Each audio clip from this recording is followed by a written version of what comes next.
What's up, everybody? Welcome to another episode of Vinyl Den, your channel for record collecting by record collectors. I'm Nick.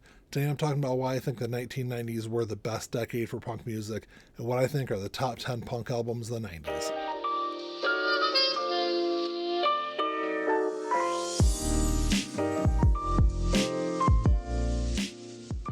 There's a bunch of links down below. You got links for the Vinyl Den Facebook group, for the merch page, for the Spotify and Apple Music playlist that I put together every week, and the Patreon page. So make sure you check all that out. Like always, if you enjoyed the episode, make sure you give me a thumbs up, hit that subscribe button down below, and make sure you hit that notification bell so you're notified every time I release new episodes. I've been a huge punk fan since I was a teenager, and yes, punk music was formed by bands like the MC5, the Stooges, the Ramones, the Clash, the Sex Pistols, in the late 60s and through the 70s. I think it was really perfected in the 90s. I said it for a long time, just because something came first doesn't always mean it's the best.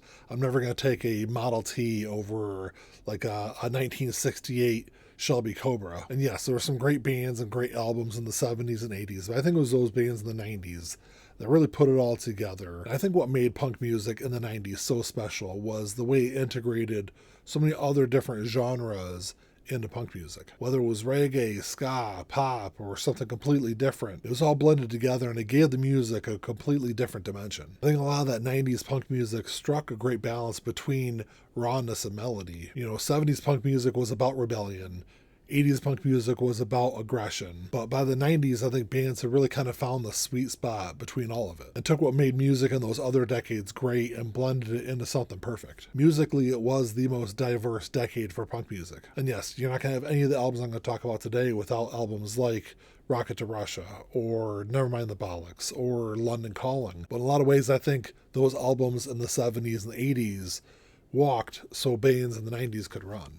I will say that putting together a top 10 list was pretty damn difficult. I think albums 6 through 10 are interchangeable, for the most part. And there were so many great albums that came out over that decade. I think it was a whole top 50 list that I ended up putting together on the Vinyl Den Facebook group a while back. And even for doing a top 50 list, it was hard doing just 50 albums. So it was almost impossible narrowing it down to just 10 albums. So I did throw a couple of honorable mentions on there also. The first honorable mention I have is an album that could have easily been in my top 10. It probably was in my top 10 for the longest time. And really, if you ask me tomorrow, it could have easily been back in. I think it's always kind of hovered in that probably, 7 to 10 range. But released in 1998, and it was an album I listened to probably nonstop for about a year. And that's Life Won't Wait by Rancid. I think this album was always overshadowed by the greatness of And Out Come the Wolves. This is the album where Rancid kind of incorporated a little more of that reggae and ska into their music. And they showed that punk music can evolve, without losing a lot of its authenticity. And Rancid has gone on to release some other great albums in their career, but I think And Out Come the Wolves and Life Won't Wait, I think easily are the top two they've done. Another honorable mention that could have easily been in the top 10, and it kind of is because I see it as almost like a sister album to an album that is pretty high up on the list, and it was released in 1982, and that's Kerplunk by Green Day. I've long said that Kerplunk is basically Dookie with rougher production. Lyrically, very similar songs, they're written very similar, the music's very similar. Both albums have When I Come Around on it. Had this album come out after Dookie, it could have been easily seen as basically a B-sides album to Dookie. But I think the rawness that they had on Kerplunk really shows the greatness that the band had earlier in their career. And the last honorable mention I have is one that I want to put on the top 10 list, but there's a lot of people out there that don't really consider this a punk album. It is a little more of a ska album, even though they are considered a ska punk band. But it was released in 1986, and that was Turn the Radio Off by Real Big Fish. This is one of those albums I think was really instrumental in bringing ska punk into the mainstream in the later part of the 90s. Both Sellout and Beer both got a lot of mainstream success. Beer was in the movie Basketball, and just the success of those two singles, I think, brought a lot of eyes to the genre. The album I got at number 10 is probably one of the most underrated and underappreciated albums of the 90s. It was released in 1998, and that's a self-titled debut album from The Living End. I think it's easily one of the best debut albums from a punk band in the 90s. The single Prisoner Society was a massive hit, but it's one of those albums where the one big song that's known for isn't even close to being one of the best songs on the album. The album is a blend of punk rock and rockabilly, all with an Australian accent. And, The Living End is another one of those bands that would go on to release some other good albums, but, they could never match the magic that they had on their debut album.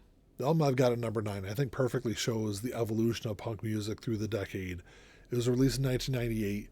and that's Slowly Going the Way of the Buffalo by MXPX. It blended in more of the melodic elements than some of the other punk bands from around that time, but it would go on to be a very influential album in the pop punk scene. And it's an album that I don't think ever really got the recognition it really truly deserved, because before they released this album, they were signed to Tooth and Nail Records, and Tooth and Nail is a Christian rock label, and I think the ties to Christian rock really hurt the visibility of the band at times. If you're a punk fan and you've not listened to this album, it's definitely worth going back and revisiting it, because yes, there are at times some of those popular elements on this album, but there's also some harder, more aggressive songs on here also. I think it's a really good balance between what punk was earlier in the decade and what it would become in the very late stages of the 90s and the early 2000s. The album that I've got at number 8 is the album that first got me into ska punk when it was released in 1996, and that is Losing the Streak by Less Than Jake. It's an album that's energetic and instantly recognizable for its horn-driven ska punk. It's an album I think really helped shape the ska punk wave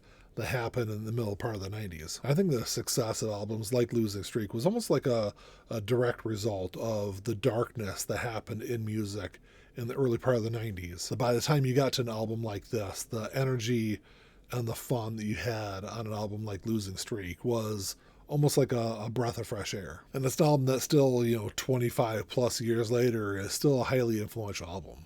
The album I've got at number 7 was the album that brought Celtic punk into the mainstream when it was released in 1998, and that's Do or Die by the Dropkick Murphys. And it's an album that blended that strong street punk grit with working class roots. And I think this is another instance where the band would go on to release other good albums, especially the albums that came out right after this one. But there was just something special about this first album from the band. And it was the only album with Mike McColgan on vocals. So maybe the change after this album had something to do with the change in the direction of the band. And like I said, they would go on to release other great albums, but there was just something different between the other ones and this first one.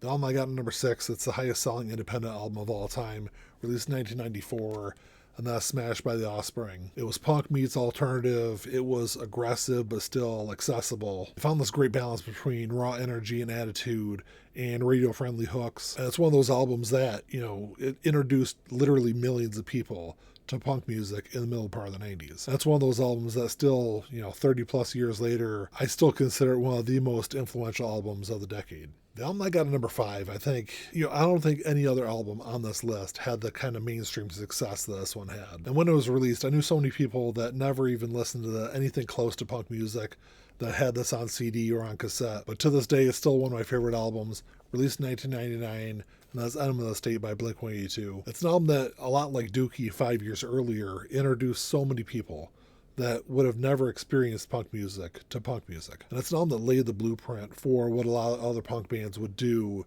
in the coming years. And it's one of those albums that, what makes Enema of the State so great is not the massive singles that everyone knows off it. It's all the other tracks on this album. Adam's Song, which is the third single off the album, is still one of my favorite songs from the band. Dumpweed is, I think, one of the best opening tracks to any punk album from the decade. And honestly, if I never had to hear What's My Age Again or All the Small Things ever again, I wouldn't be sad about it.